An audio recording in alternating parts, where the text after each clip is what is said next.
नमस्ते छात्रों। मैं ससाने सर, हनुमान विद्यालय घारगांव, तालुका कळंब, जिला उस्मानाबाद। मैं आज आपको हिंदी विषय कक्षा 10वीं, इस 10वीं का वाह रे हमदर्द लेखक घनश्याम अग्रवाल जी का जो हास्यव्यंग से लिखा हुआ जो पाठ है, इस पाठ के बारे में मैं आज आपको जानकारी दे रहा हूं। लेखक घनश्याम अग्रवाल जी की रुचि अध्ययन काल से ही लेखन में विकसित हुई। अपने आसपास की प्रत्येक स्थिति या घटना में हास्य ढूंढकर उसे धारदार व्यंग में डालना आपके लेखन की विशेषता है। आप अखिल भारतीय मंचों पर हास्य व्यंग कवि के रूप में लोकप्रिय है। यहां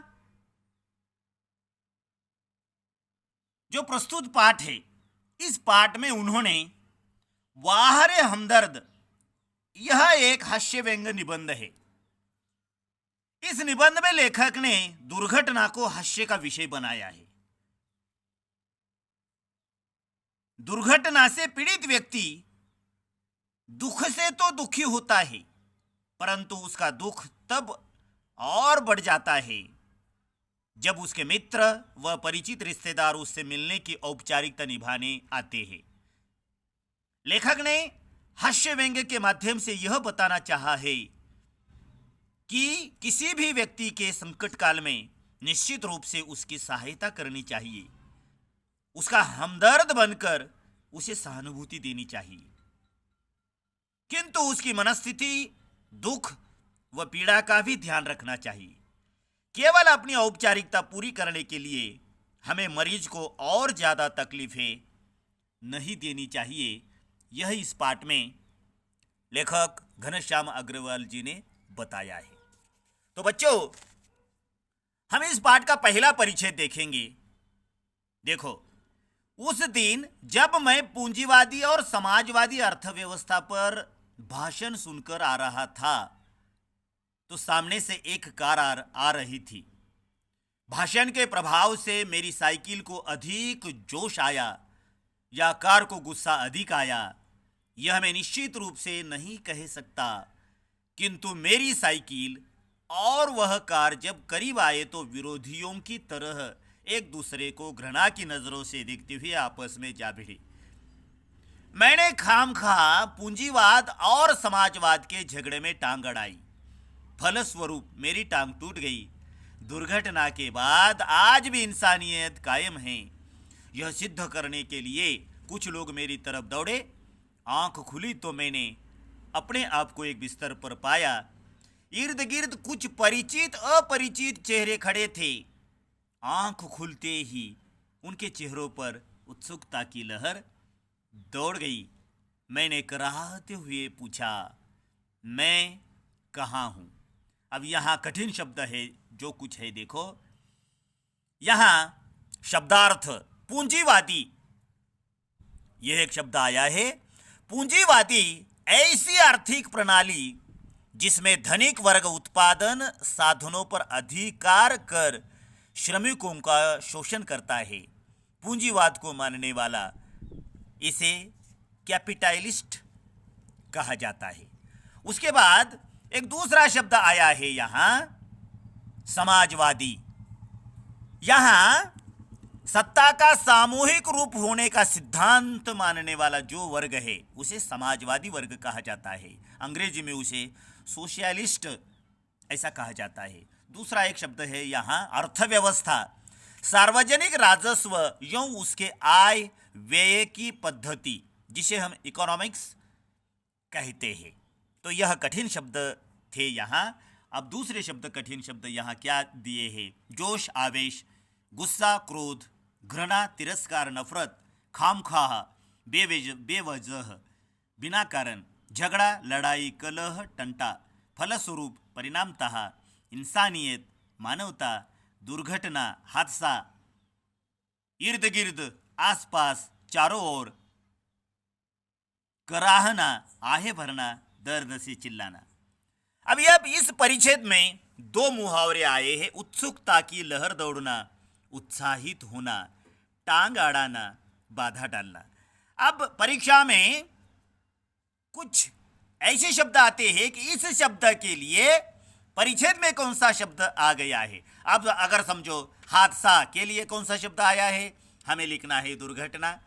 उसके बाद बाधा डालना, इसके लिए कौन सा मुहावरा आ गया है, टांग अड़ाना।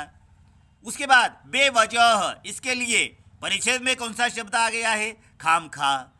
कभी कभी ऐसा प्रश्न आता है कि खामखा समानार्थी शब्द लिखो, बेवजह, इंसानियत, मानवता। इसी प्रकार कभी यह भी प्रश्न आता है कि निम्नलिखित दिए हुए मुहावरों का वाक्य में प्रयोग करो। तो उत्सुकता की लहर दौड़ना, उत्साहित होना, टांग अड़ाना, बाधा डालना। कभी कभी हम बच्चों को बहुत ही अच्छी तरह से समझाने का प्रयत्न करते हैं, तब उत्सुकता की लहर उसके चेहरे पर दौड़ाती है। इसी प्रकार एक छोटा मुहावरा, मेरे मित्र ने मेरे रास्ते पर टांग अड़ाई, टांग अड़ाना, बाधा डालना। इसी प्रकार के यह कठिन शब्द है। अब इस परिच्छेद पर मैं कुछ आपको यहाँ प्रश्न देता हूँ। सजाल पूरा कीजिए। अर्थव्यवस्था के दो प्रकार, दो आकृतियां हैं सामने, एक है पूंजीवाद, समाजवाद। बच्चे कभी कभी सोच में पड़ते हैं कि इस प्रश्न का उत्तर क्या होगा। परिच्छेद हमें बहुत ही अच्छी तरह से पढ़कर इस सजाल में हमें वह शब्द भरने हैं। अर्थव्यवस्था के दो प्रकार, तो पूंजीवाद, समाजवाद। उसके बाद लेखक की दुविधा के कारण निर्माण होने वाली सोच, यहां दो है। एक, भाषण के प्रभाव से उसकी साइकिल को अधिक जोश आया। दूसरा है, सामने वाली कार को अधिक गुस्सा आया। अब तीसरा प्रश्न है, ये दोनों आपस में भिड़े। तो एक कार और दूसरा है साइकिल। लेखक साइकिल पर सवार थे। चौथा प्रश्न, आंख खुलते ही लेखक के बिस्तर के इर्द गिर्द कुछ ऐसे चेहरे खड़े थे। कैसे? कुछ परिचित थे, कुछ अपरिचित थे। उसके बाद निम्नलिखित शब्दों से प्रत्यय अलग कीजिए। अब यहां देखो, प्रत्ययुक्त शब्द, शब्द और उसे लगा हुआ जो प्रत्यय है, यह पूंजीवाद। यहां शब्द है पूंजी, मूल शब्द, उसे प्रत्यय लगा है वाद। इंसानियत, इंसान, यह शब्द मूल शब्द है, उसे प्रत्यय लगा है ईयत। उत्सुकता, मूल शब्द है उत्सुक, प्रत्यय है ता। समाजवाद, मूल शब्द है समाज और प्रत्यय लगा है उसे वाद। तो यहां जो दूसरा परिच्छेद है, आप सार्वजनिक अस्पताल के प्राइवेट वार्ड में हैं, आपका एक्सीडेंट हो गया था, सिर्फ पैर का फ्रैक्चर हुआ है, अब घबराने की कोई बात नहीं। एक चेहरा इतनी तेजी से जवाब देता है, लगता है मेरे होश आने तक वह इसलिए रुका रहा। अब मैं अपने टांगों की ओर देखता हूं। मेरी एक टांग अपनी जगह पर सही सलामत थी और दूसरी टांग रेत की थैली के सहारे एक स्टैंड पर लटक रही थी।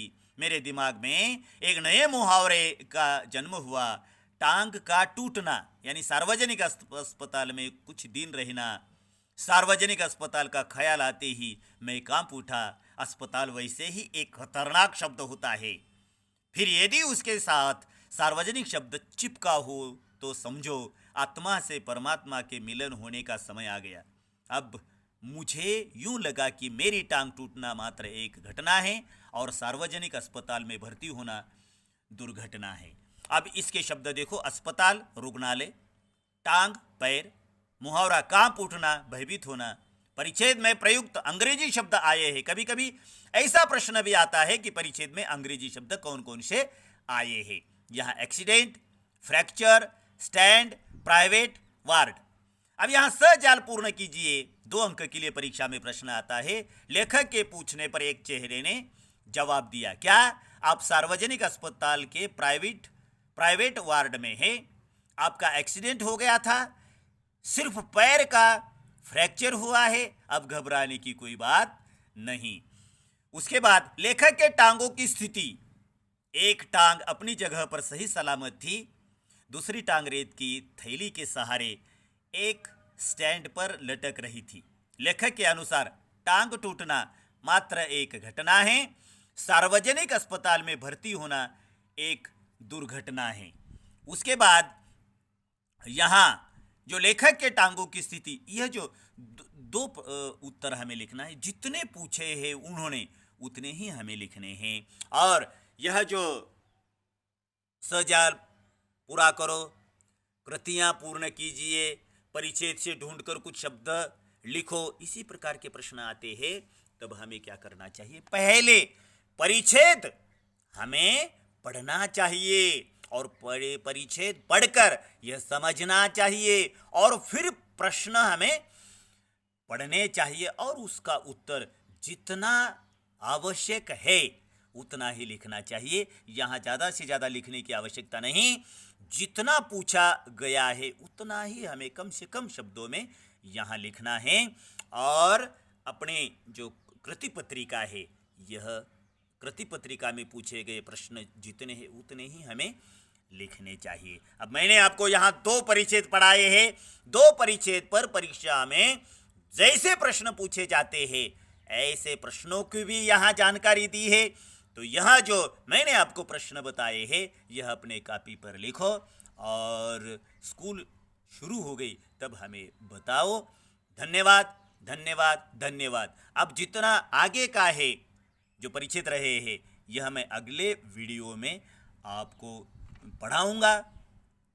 तब तक मैं यहाँ ही रुकता हूँ। धन्यवाद, धन्यवाद। अगर यह वीडियो आपको अच्छा लगा तो मेरे चैनल को सब्सक्राइब करो। धन्यवाद।